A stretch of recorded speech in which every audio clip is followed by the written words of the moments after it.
that link. I'm getting this started here real quick.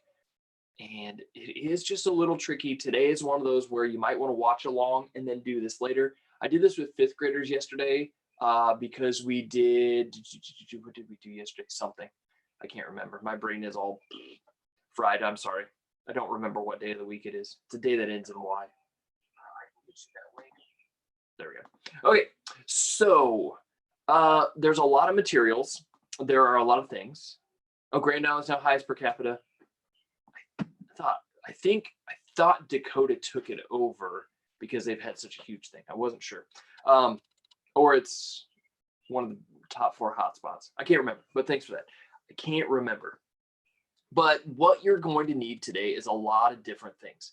And we're kind of doing a couple things here to end the year, almost like a little bit of a survival guide and using your knowledge, okay? So I have a list of materials here, and this isn't the definitive list. The neat thing about this lesson is the fact that you could design this however you would like. You can build it and retry it a number of times. You could do multiples of these. The thing that we are aiming to do today is figure out, can we filter dirty water ourselves and make it clean, or at least clean enough to drink? So let's say that we're stuck in a place where we have no access to clean water, or we have access to water, but we don't have anything to clean it. Like, we don't have a filter, we don't have any of those things, okay? A good example, this would be in the mountains. If you're in the mountains, yeah, you'll probably have straws. Those things. Yes, Wyatt, we'll talk about that. There are a lot of different options to do this. Let's say you're in the mountains and the mountain streams. Well, mountain streams are great. They're crystal clear and cold, but you're running a really big risk, because if there's lots of fish in there, there's probably a lot of animals who drink from there and who are in that area, okay? And probably their waste products are going to be there, or their dirt and bacteria are going to be there. And so if you drink that, you're basically drinking raw, unprocessed water that could have a lot of nasty stuff in it. And we want to avoid you getting sick from any of that stuff, okay? So what we have is a temporary way to, how can we filter water using what we've got?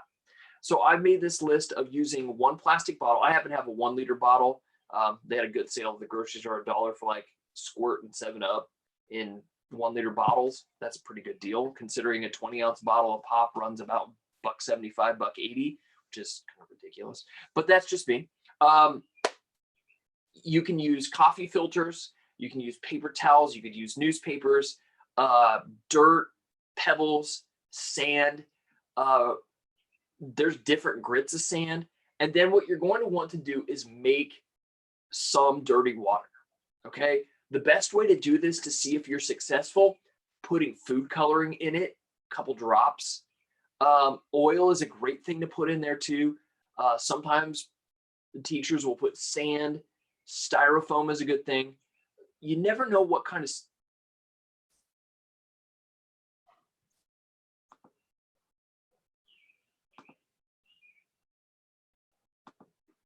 That was weird. My camera was on the fritz. Whoa, hello there on the fritz camera. Hang on. Whoa, there we go. Now that we finally stopped tripping out there from the wild shaking thing. Sorry if you're epileptic and you're prone to seizures. That was not intentional. This camera does it sometimes. Anything that you use to make your water dirty is up to you, okay? I would keep it simple. The best way to start with is just add some food coloring and oil and see if you can get the oil out of there and try to get the food coloring out. Because the one thing that makes this the most difficult to get out of there is the food coloring. Other thing you could try is, could you filter your own, like, could you filter salt water and ocean water? That'd be another good challenge to try. It would be very, very difficult, okay? So why is this important? Because we basically have a very limited amount of water on the earth, okay? So when we break this down, 97% of our water on the earth is found in oceans, stuck as salt water. Okay, if you've ever been to the ocean or gulfs and you've drank some of that water on purpose or accident, not good, really bad. Okay, I went snorkeling when I was on a trip. We took a big family trip to Jamaica and went snorkeling. It was great, but by that time my face and my lips were so puckered and dry from just 20, 30 minutes of snorkeling. It was ridiculous. Okay. Another 1.5 to 1.75% is frozen in ice caps.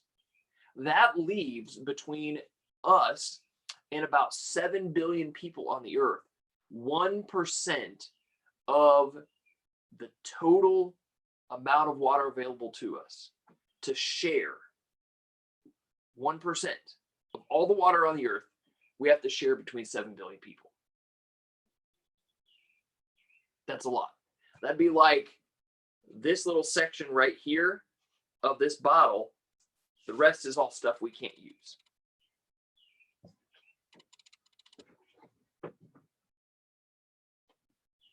Big, staggering number. Okay. This is important because water is the main source of basically everything in the earth. Okay, it's what keeps life moving. It's what keeps systems moving. It also is the one thing on the earth that can dissolve about 95% of every substance. Okay, you can put salt, sugar, not quite that much sand, but that's a little trickier. You can kind of get it to make a sandy water solution. You can make dirt and water, you can get that to work. You can basically dissolve just about anything in water, except for oils and fats, but that's something different. And the fact is that it keeps getting recycled over and over and over and over and over and over. So the water that could be raining on you could have been dinosaur urine from 65 million years ago. Because the earth is basically a closed system. Okay, we have the atmosphere that traps everything in there. Okay, all the air is recycled, the carbon dioxide. You could be, sniffing dinosaur farts from 100 million years ago. Yeah, I know I said that. Okay, you could be smelling that. That could be part of it. There's a little carbon in everything. Okay, a flake of your skin could be part of the dirt out there. Okay, everything on the earth is recycled. We're really, really good at recycling. In fact, our systems as humans, we're really pretty good at recycling a lot of things. Okay, that's why we have our kidneys. Our kidneys are really good at recycling extra water so we don't dehydrate if we don't drink a lot of water. And it's really wild to think about. It's a big picture idea. Okay, here's the funny part. I've got a little preschooler. She was actually putting together a water cycle thing. So we've got precipitation. It's supposed to be raining here sooner or later.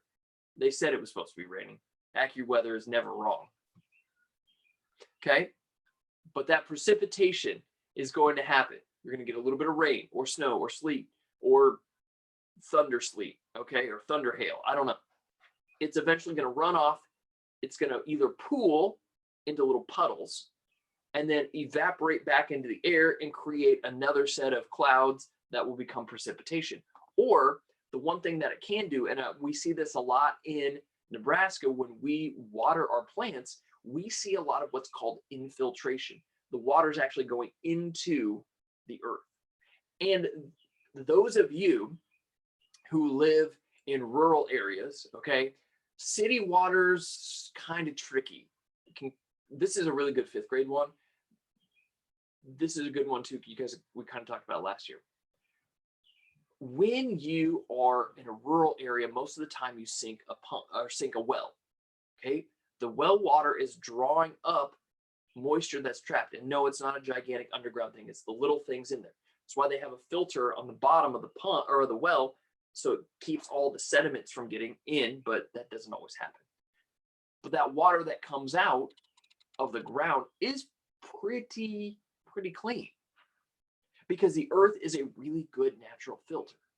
Any wastewater in like towns and cities go back to a wastewater treatment facility where they filter out most of the solids and bacteria, and they treat it heavily with chlorine and things like that to get rid of all the microbes. And then they try to recycle it and bring it back and reuse what they can. We're pretty good at recycling, okay? That's another whole nother thing. But most of what happens here in the state of Nebraska is we have a lot of infiltration because we have one of the world's we're sitting on. Well, if you're out at Thayer Central and a little bit further west, you're kind of sitting right on top of the Ogallala Aquifer, which is a really ginormous underground aquifer full of water. It's actually been recharged lately, which is good. For a while, it was getting drawn down quite a bit. The neat thing when you head from about Fairbury west, the soil types start changing. It starts going from heavy clay where I am, where it's very thick and it cakes up, to where you start headed towards, Fairbury, Hebron, Deschler, Bruning. You get a lot of mixture with sand. You're starting to get towards the sand hills, which is actually a really good dirt because it filters really well. Now, it doesn't hold a lot of moisture, but it filters great. It's looser and a little bit easier to work with. And the neat thing to do is drive 136 from Fairbury to Hebron, and you'll see pockets of little sandhill type things. Okay. Don't believe me. I think it's somewhere between the turnoff, somewhere between Gilead and Hebron, there's like a little valley that's basically looks like a mini sandhill cliff. It's really kind of cool. Okay. If you've ever been to the sandhills, go. It's beautiful out there. Really neat. Nebraska has some unique geology. There's also one drive that always boggles my mind. You may have never been this direction. I do because I'm from Northeast Nebraska. There's a little turnoff outside of Silver Creek, Nebraska, that's kind of a back highway north, kind of like Highway 5 connects Deschler to Davenport, kind of in Carlton right there. When you take this, you leave the Platte River Valley, which is nice farmland. You go up over a hill and you're kind of going to Monroe, Nebraska, which is outside of Columbus.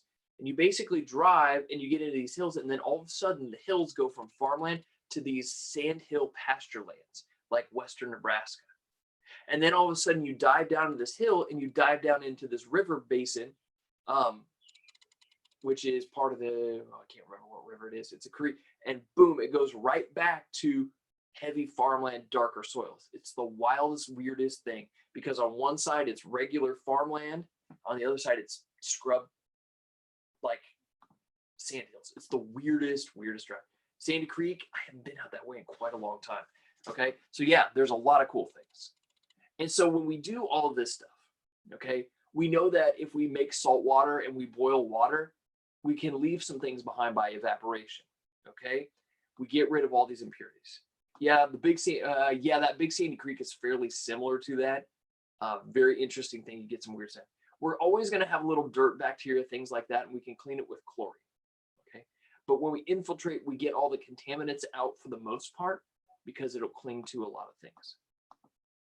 So, okay, here's what we're going to do. I'm going to show you how to do this. We're going to filter out some different things, and I'm going to show you kind of how to build this and how to go there. I think I talked quite enough. I like talking about, I do like talking about this because I find it to be very unique and different, and it's kind of a big picture idea. Now, somebody asked me, if I don't have a bottle like this, if I don't have a bottle, can I use like a cup? Sure. If you remember back when we did our DNA, remember how we kind of pushed down our filter in here? You can build your water filter in here, just maybe double layer, or I would double layer a filter in case it snaps and breaks through because the water and how heavy it is. Just build your water filter right in here like this. That'll work perfect. Okay, it doesn't have to be a 20-ounce bottle. This is where water bottles will actually work well. So the first thing I'm going to do is I'm actually going to cut this. I'm going to make the bottom a little bit, what do I want to say? A little bit bigger than this top part, because I need to have space when the water goes through the filter I build here. It needs to be able to collect down here. So I'm going to go ahead and I'm going to cut this. Now, please don't cut yourself. Cut plastic is actually quite sharp, so please don't hurt yourself. Try to cut it as straight as you can, which will be tricky. Notice I got a little bit of a shard there. Perfect. Do a little bit of this here. Okay. See this little piece right here? That's going to end up snagging your finger. Don't let it snag your finger. Okay. If you're doing this along with me, I'm going to go a little bit quicker because I just want to make sure we get this done. See how I'm making sure I leave enough space? Because when I pour water in here, which you don't need to pour a ton of water, you need some space for the filtered water to collect down here. Now my bottle's green. It's going to be very tricky to see if we were to filter water, but I'm just going to show you how to build it. Okay, so first things first, your best idea to do is to put a cotton ball plug down here. That way nothing falls through. If you want to even make it so you can recycle it a couple times, put a coffee filter in here, or I just have some toilet paper.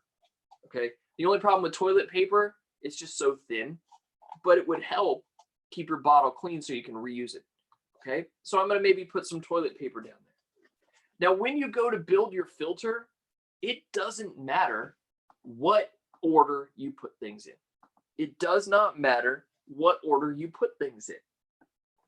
But I want you to think about how would particles settle in nature? Would they settle from big to small or small to big? Okay, should small be on top? Should big be on top? Right? So I've got an assortment of random cotton balls here. Okay, you could use a little bit more. Trust me, you don't need a metric ton. And then I went outside and I got a collection of some things here. I got some pea gravel. I've got some of this interlocking polymer sand, which is a very fine grit sand. And I got some of this. This is that coconut peat pellet stuff. Not actual dirt, but not a bad idea. Okay, so the way I would probably do this is I would maybe, okay, I'm going to take this to you guys. You guys vote for me. What should I put on the bottom of my filter? Should I put my cotton balls, my dirt, my rocks, or my sand? You guys vote for me. You tell me how I want to build this. We'll take majority rules. Somebody asked about activated charcoal. You could actually use that. That'd be a good idea. I'd put it last. Okay, dirt, sand, dirt, sand, dirt, oh boy, dirt, cotton ball, dirt. You can only vote once. Cheater. Floss's cotton ball. So I've got dirt, one dirt.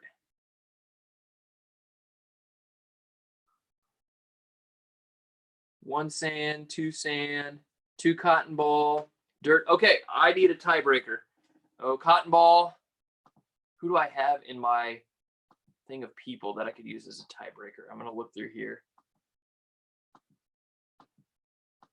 Oh, man. Mr. Hovel's not here. I was going to use him as my tiebreaker. Oh, boo. All right, who voted here? Let's see. Dirt. Okay, I'm tied dirt and dirt, or dirt and cotton ball. All right, Mr. Floth voted. His vote counts too. So we're going to put cotton ball down here. Now, so cotton ball is going to go on the bottom here. Okay, what I would do is I just take my cotton ball, and instead of leaving it as cotton balls, I would actually kind of pull it apart to make it a little bit thicker.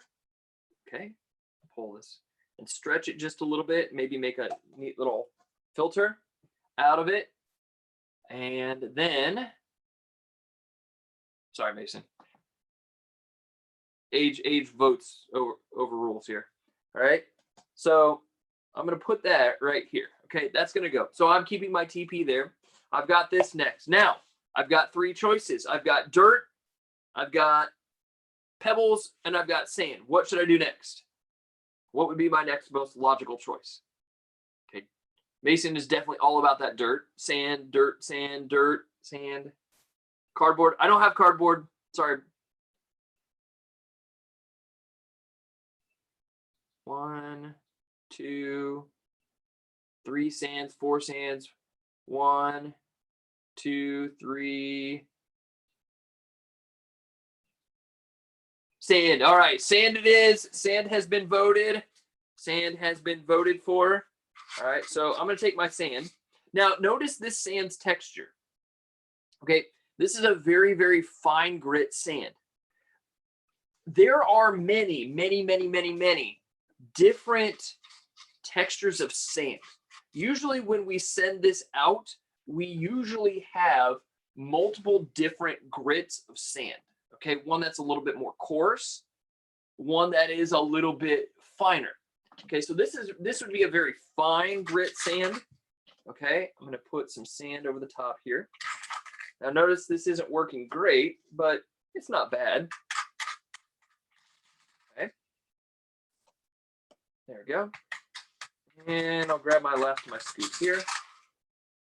There we go. I'm going to kind of level it out. If I had a little bit more, I could add a little bit more there, but I think that might work. Okay, so I put some sand on top of there. Everybody notice I put some sand on top of there. All right, I can see some of my cotton ball filter. In a real world, if I would do this, I'd probably make a little thin layer of sand. Okay, maybe, you know, a finger thickness. All right, now, all right, back to the crowdsourcing here. I've got dirt left. I've got dirt left, and I've got my rocks left. What's my next best choice? What's my next best choice? All right, dirt, pebbles, dirt. Man, it's always a 50-50. Let's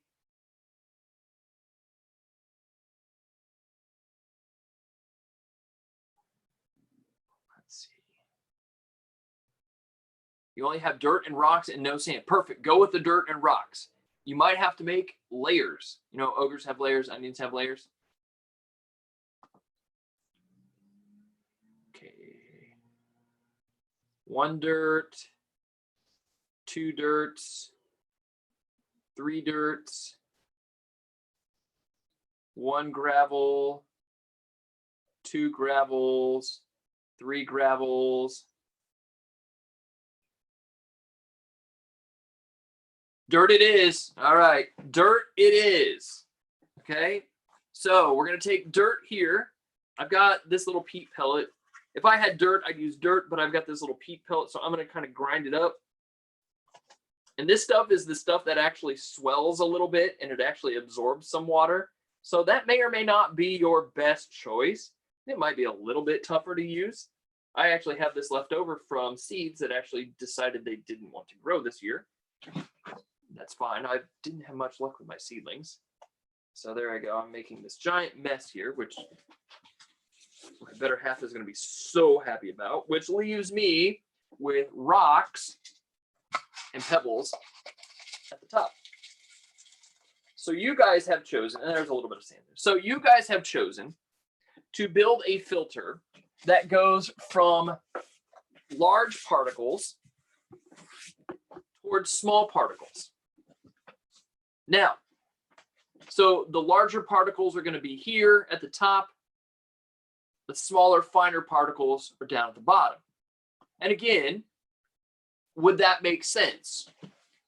Probably would make very good sense. I would have to agree that your guys' design right here is probably a pretty smart design. Because if you have the bigger pebbles here, you can take the bigger chunk solids out here. And as you keep going down and down and down, you would filter finer and finer particles. Not a bad idea at all. But when we think about it in nature, the way things settle in nature when it comes to sediments is actually opposite. The finer particles are on the top, the bigger particles are on the bottom. Okay? So something to kind of think about, okay? Kind of a unique thing. And what I would do is I would just take a small amount of water, okay, maybe a cup of dirty water. I don't think you need a whole lot, right? And I will, okay, let me jump back here, okay, to my thing.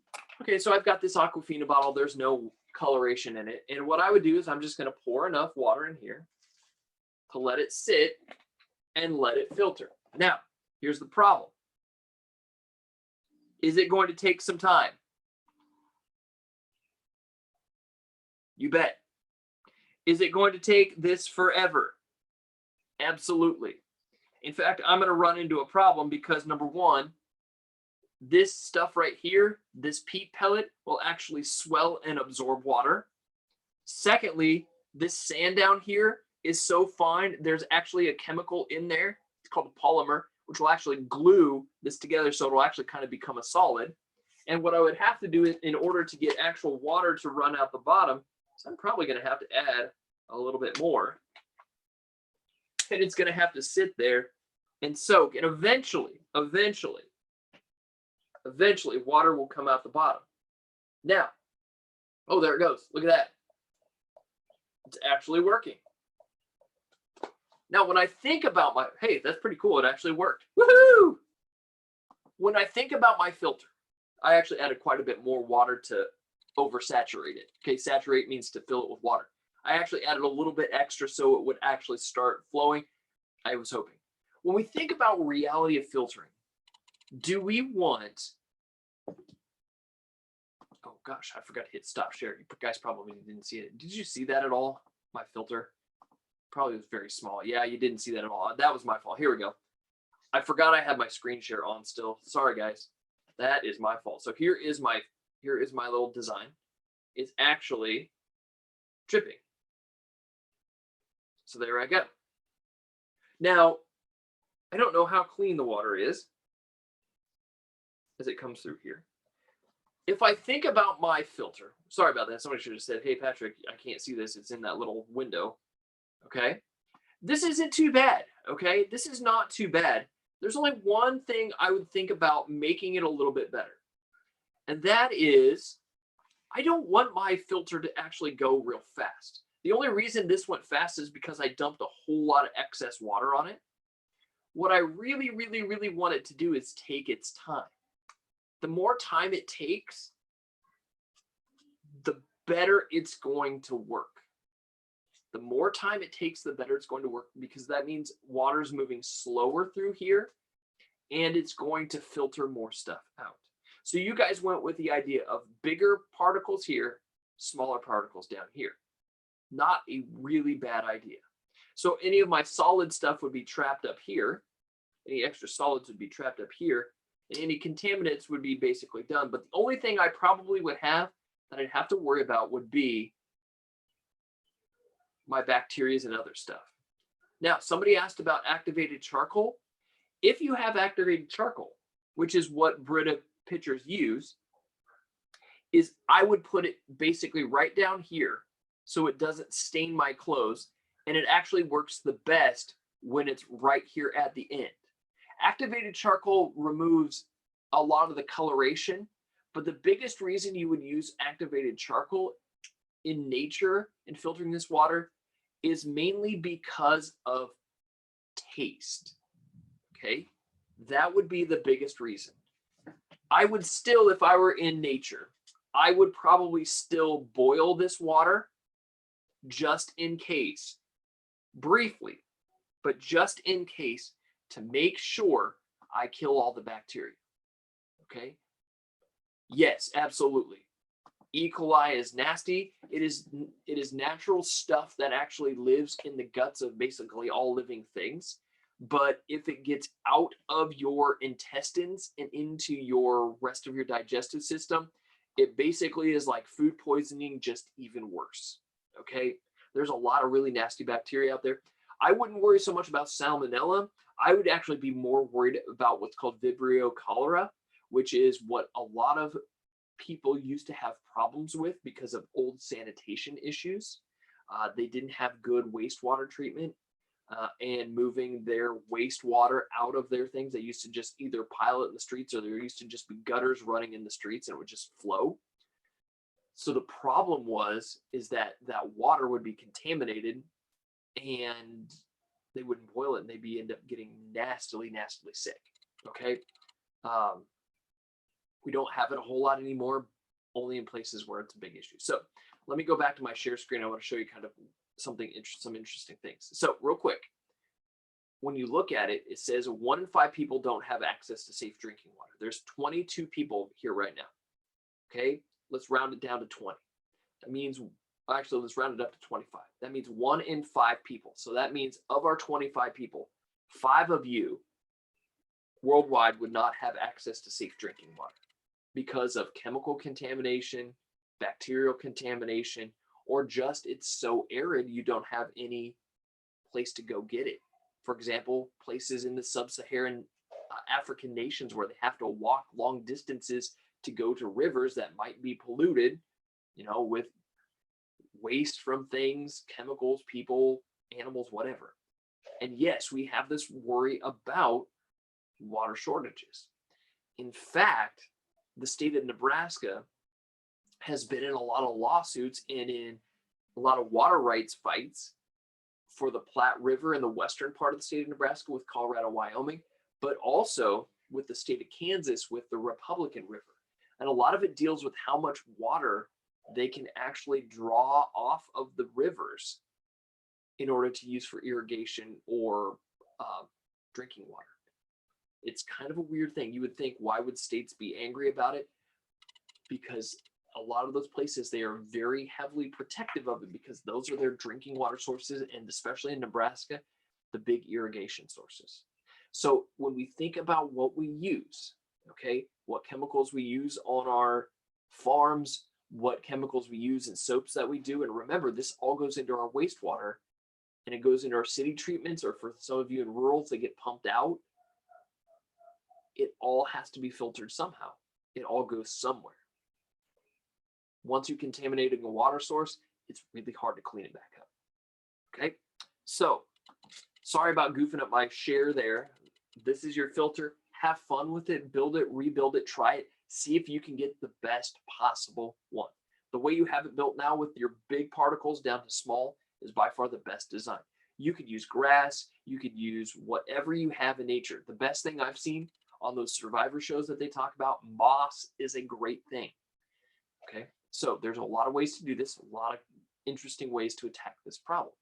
But remember, the water we have, we're limited to 1%. That's all we've got to share between 7 billion people, right? So I'm gonna go ahead and stop where I am.